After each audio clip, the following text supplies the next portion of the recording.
Hello दोस्तों, मैं हूं अंकुश सर। आप ये वीडियो देख रहे हैं संकल्प एजुकेशन ऑफिशियल पे। आज एमसीबी कोर्सेज का 7 डेज है और इस 7 डेज में हम लोग फिर से 25 कोर्सेज का प्रैक्टिस करेंगे। तो बिना कोई समय गवाए हुए ऑप्शंस के साथ सीखते हैं। आइए, पहला क्वेश्चन है कि टेक्स्ट में आपकी पोजीशंस कौन दिखाता है। टेक्स्ट में आपकी पोजीशंस कौन दिखाता है। तो यहां पर जो इसका ऑप्शंस हो जाएगा, देखिएगा क्या होगा। ब्लिंकर नहीं होता है, पॉइंटर भी नहीं होता है, माउस कर्सर जो होता है, ये कर्सर जो होता है वो टेक्स्ट आपकी पोजीशंस दिखाता है। तो आप ध्यान रखना है, पोजीशन आपको आंसर लगाना है। यहाँ पर पोजीशन क्या होगा, कर्सर को दिखाता है, ध्यान रखना है। ओके, दूसरा नंबर क्वेश्चन से यहाँ पर देखते हैं कि स्टोरेज डिवाइस के मेन फोल्डर को क्या कहा जाता है। देखिएगा यहाँ पर मेन फोल्डर बोला है, यहाँ पर मेन फोल्डर को क्या कहा जाता है। तो इसका जो आंसर है वो देखते हैं क्या होता है, रूट डायरेक्टरी। ये जो रूट डायरेक्टरी जो आपको पहला वाला ऑप्शन दिख रहा है, ये रूट डायरेक्टरी ही इसका क्या होगा, पहला वाला आंसर होगा। ये ही लगाएगा, ये प्लेटफॉर्म नहीं होगा, डिवाइस ड्राइवर नहीं होगा, मेन डी फोल्डर ये भी नहीं होगा, ध्यान रखना है इसको।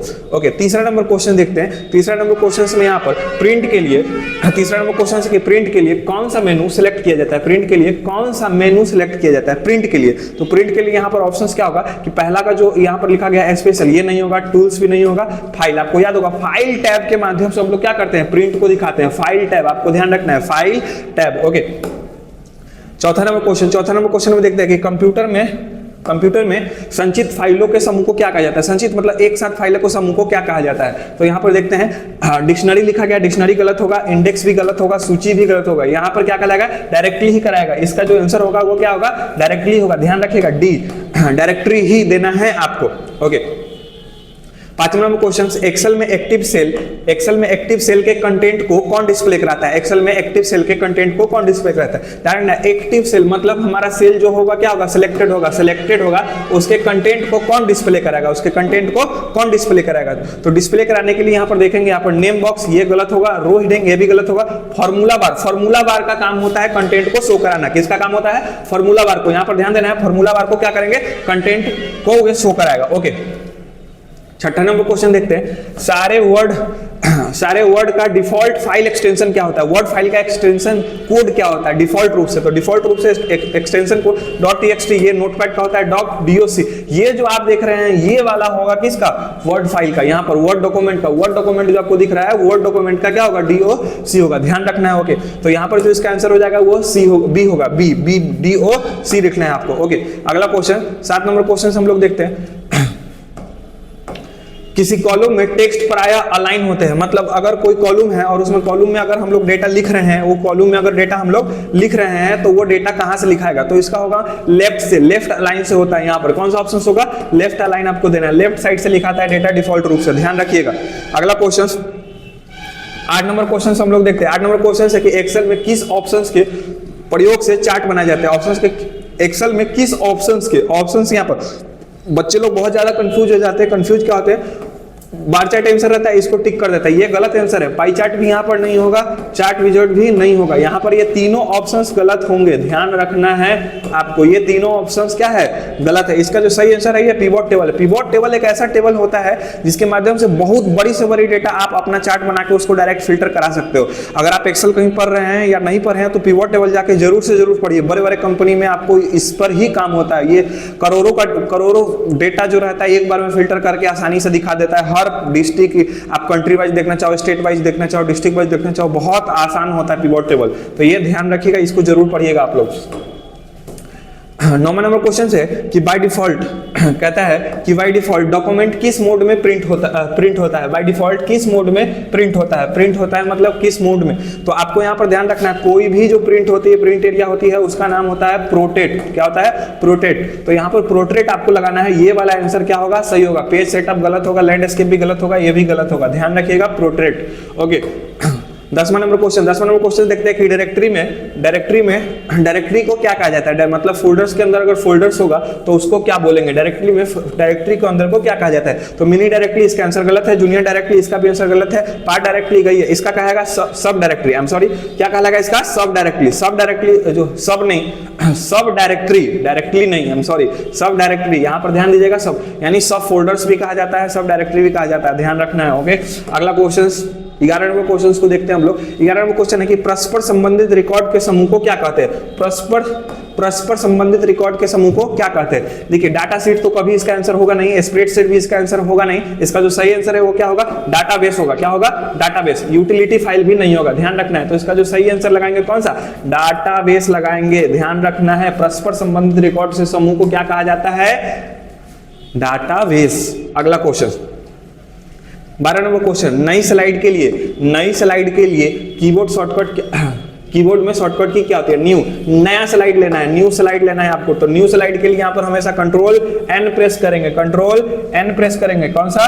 कंट्रोल एन प्रेस करेंगे, ध्यान रखना है। कंट्रोल, आपको क्या करना है? कंट्रोल एन, ध्यान रखना है, कंट्रोल एन।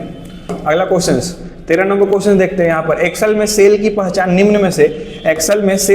निम्न में से कौन कराता है? कौन कराता है? देखते हैं, नाम से तो पता नहीं चलता है, फॉर्मूला एड्रेस, फॉर्मूला से भी नहीं पता चलेगा। जब पता चलेगा तो उसके एड्रेस से, एड्रेस इसका सही आंसर होगा, ध्यान रखिएगा, एड्रेस इसका सही आंसर है।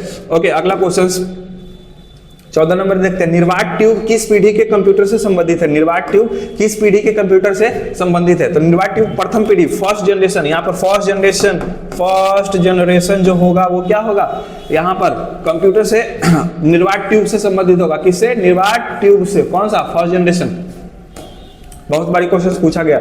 अगला क्वेश्चन, प्रथम पीढ़ी के कंप्यूटर को क्या कहते हैं? प्रथम पीढ़ी के कंप्यूटर, देखिए फर्स्ट जनरेशन होता है, वैक्यूम ट्यूब भी होता है। कौन सा होता है? Vacuum tube. अभी निर्वात ट्यूब दिख रहा था, अभी यहाँ पर क्या होगा इसका आंसर? वैक्यूम ट्यूब होगा। तो आप यहाँ पर अगर इस टाइप का ऑप्शन दिया गया है तो आपको क्या लगाना है? वैक्यूम ट्यूब लगाना है। ट्रांजिस्टर नहीं होगा, सिलिकॉन चिप नहीं होगा, मैग्नेटिक कोर नहीं होगा, क्या होगा? Vacuum tube. इसका सही आंसर क्या होगा? वैक्यूम ट्यूब होगा। ओके, अगला क्वेश्चन 16 नंबर क्वेश्चन देखते हैं। गूगल क्या है? बच्चे को पता है कि गूगल क्या है? बच्चों आपको पता है गूगल क्या है? गूगल एक सर्च इंजन है, ब्राउजर नहीं है। क्या है? सर्च इंजन है, ध्यान रखना है। क्या होगा? सर्च इंजन होगा। तो यहाँ पर सर्च इंजन आपको देना है, सर्च इंजन लगाना है। इसको मैं पुनः दोहरा देता हूँ, गूगल क्या है? गूगल क्या है? एक सर्च इंजन है। गूगल क्या है? सर्च इंजन है। ओके, अगला क्वेश्चन 17 नंबर क्वेश्चन देखते हैं। आईबीएम क्या है? आईबीएम, मैंने आईबीएम के बारे में पहले भी आपसे बात किया है। आईबीएम एक कंपनी का नाम है। किसका नाम है? कंपनी का। आईबीएम का पूरा नाम होता है इंटरनेशनल बिजनेस मशीन। क्या नाम होता है? International business machine. तो आपको यहाँ ध्यान देना है, यह कंपनी का नाम है, ना कि सॉफ्टवेयर है, ना कि प्रोग्राम है, ना कि यह हार्डवेयर है। क्या होगा यहाँ पर? कंपनी होगा, ध्यान रखिएगा, कंपनी का नाम है। ओके, 18 नंबर क्वेश्चन, माइक्रोसॉफ्ट का नवीनतम संस्करण क्या है? संस्करण क्या है? संस्करण नहीं, संस्करण क्या है? नवीनतम मतलब न्यू वाला जो सॉफ्टवेयर है वो कौन सा अपडेटेड है अभी ऑपरेटिंग सिस्टम में? तो कौन वाला आप लोग कौन सा इस्तेमाल करें? विंडोज 10, 7, 11, कौन सा? 7 नहीं, खत्म हो गया, 10 अब भी चल रहा है, 11 सबसे ज्यादा चल रहा है। तो 11 जितना नया वाले पीसी आएगा वो किस में आएगा? विंडोज 11 में आएगा, ध्यान रखना है, विंडोज 11। विंडोज कंपनी नहीं होगा, विस्टा नहीं होगा, इनमें से कोई नहीं। अगला सवाल, कंप्यूटर बंद होने पर किसके कंटेंट नष्ट हो जाते हैं? कंप्यूटर बंद होने पर किसके कंटेंट नष्ट हो जाते हैं? कंप्यूटर बंद होने पर किसके कंटेंट नष्ट हो जाते हैं? तो यहाँ पर जो इसका आंसर होगा, यहाँ पर आपको आंसर देखना है, कौन सा बता रहे हैं। इसका जो सही आंसर है वो स्टोरेज तो परमानेंट है, ये तो कभी नहीं होगा। मेमोरी जो होती है ये इसका डेटा नष्ट हो जाता है। मेमोरी का जो डेटा होता है वो क्या होता है? नष्ट हो जाता है। ये टेम्पोररी डेटा को स्टोर करता है। तो आपको यहाँ पर आउटपुट भी गलत है, इनपुट भी गलत है। तो जो इसका सही आंसर है वो कौन सा है? मेमोरी ध्यान रखना है, मेमोरी इसका सही आंसर है। ओके, अगला 20 नंबर क्वेश्चन देखते हैं हम लोग। 20 नंबर, कंप्यूटर में बिल्ट परमानेंट मेमोरी क्या कहलाता है? बिल्ट मतलब बाहर से लगाने वाला, बिल्ट मतलब इंक्रीज उसमें लगाना, बाहर से इंपोर्ट करना। तो अगर वैसा मेमोरी का बात करें तो रैम भी तो बाहर से लगता है, लेकिन इसका जो इस वक्त सही आंसर है सीपीयू नहीं होगा, रोम भी नहीं होगा, इसका नाम होगा सीडी रोम। क्या होगा? CD ROM, compact disc read only memory. Compact disc read only memory, CD ROM का पूरा नाम क्या होगा? कॉम्पैक्ट डिस्क रीड ओनली मेमोरी। ध्यान रखना है यहाँ पर। तो आपको क्या करना है? रीड ओनली मेमोरी वाला ये लगाना है। ओके, अब बिल्ट परमानेंट बोले तो ध्यान रखिएगा इस क्वेश्चन को। 21 नंबर क्वेश्चन देखते हैं। कंप्यूटर में मुख्य सिस्टम बोर्ड को क्या कहते हैं? कंप्यूटर में मुख्य सिस्टम बोर्ड को क्या कहते हैं? देखो याद रखो, मुख्य सिस्टम बोर्ड बोला है तो यहाँ सिस्टम बोर्ड का मतलब हो जाएगा कौन सा? मदरबोर्ड। मदरबोर्ड ही जो क्या होता है? मुख्य होता है। ये ध्यान रखने वाली बातें हैं। मुख्य कौन सा? मदरबोर्ड। इंटीग्रेटेड सर्किट नहीं होगा, माइक्रोचिप नहीं होगा, प्रोसेसर नहीं होगा। यहाँ पर क्या बोलेंगे? मुख्य सिस्टम बोर्ड कौन सा? मदरबोर्ड। ओके, अगला क्वेश्चन देखते हैं 22 नंबर। आजकल सबसे अधिक उपयोग होने वाला निवेश नियुक्ति क्या है? निवेश नियुक्ति का मतलब होता है इनपुट डिवाइस। निवेश नियुक्ति का मतलब क्या होगा? Input device. यहाँ पर होगा इनपुट डिवाइस, ध्यान रखिएगा ये चीज, इनपुट डिवाइस। तो इनपुट डिवाइस कौन सा है? सबसे ज्यादा इस्तेमाल होने वाला इनपुट डिवाइस बच्चों बताइए। माउस। सबसे ज्यादा इनपुट डिवाइस कौन इस्तेमाल होता है? माउस होता है। स्कैनर तो बिल्कुल ही नहीं, ट्रैक तो नहीं, इनमें से कोई नहीं, ये भी नहीं। इसका सही आंसर क्या होगा? माउस ही होगा। इसका सही आंसर क्या होगा? माउस। ध्यान रखना, इनपुट डिवाइस में अगर बोले तो कौन सा? माउस।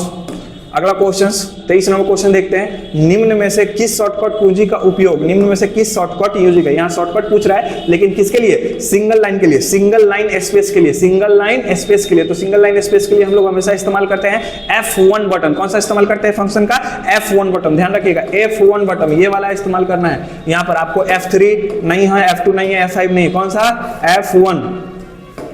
अगला क्वेश्चन 24 नंबर क्वेश्चन देखते हैं। वर्ड डॉक्यूमेंट में डिफॉल्ट फॉन्ट साइज क्या होता है। ये बच्चे को पता है कि वर्ड डॉक्यूमेंट में डिफॉल्ट फॉन्ट साइज 11 पीटी होता है। कितना होता है, 11।